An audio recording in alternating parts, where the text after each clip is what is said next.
எனக்கு கிடைத்த பேரொளி அவள். பருவத்தில் எது என்னவென்று தெரியாத புரியாத வயது. என் மனது எதையோ தேடச் சொன்னது. தொடர்ந்து சொல்லிக்கொண்டே இருந்தது. நானும் தேடினேன். எதை தேடினேன் என்று கூட தெரியாமல் நானும் தேடினேன். அப்போது தொலைதூரத்தில் ஒரு சிறு ஒளி. அந்த ஒளியைத்தான் தேடச் சொன்னதோ என் மனது. ஒளியை தொடர துவங்கினேன். தொடர்ந்து ஒளியை தொடர்ந்தேன். எவ்வளவு காலம் தொடர்ந்தேன் என்று தெரியவில்லை. ஆனாலும் தொடர்ந்தேன். ஒளியை பிடிப்பதே என் வாழ்வின் இலக்காக நினைத்து தொடர்ந்து கொண்டே இருந்தேன்.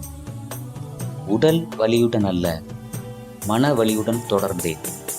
திடீரென்ன ஒளியை காண முடியாதபடி ஒரு இருட்டு சூழ்ந்தது. ஒளியை தேட, இருளில் இருந்து வெளியேற இயன்றவரை போராடினேன். என் முயற்சிகள் அனைத்தும் முற்று பெற்றன. என் மனது மரணித்து விட்டதாக தோன்றியது எனக்கு. மடிந்து போகவே எனக்கும் ஆசை. அவ்வளவு வலி. வாழ்ந்தேன் இருளுடனே. எத்தனை யுகங்கள் இருளுடன். ஒளி எனக்கு கிடைக்காது. மடிந்து போக முடிவெடுத்து முயற்சித்தேன். திடீரென ஒரு பேரொளி. இருள் இறந்து போனது. கண்கள் திறக்க முடியாத அளவிற்கு பேரொளி. நம்ப முடியவில்லை. கொஞ்சம் கொஞ்சமாக கண்களை திறந்தேன்.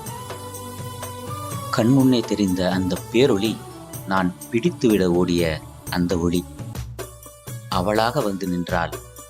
புரிந்தது அப்போது அந்த பேரொளிதான் என்னவள் என்று. எனக்கு கிடைத்த பேரொளி அவள்.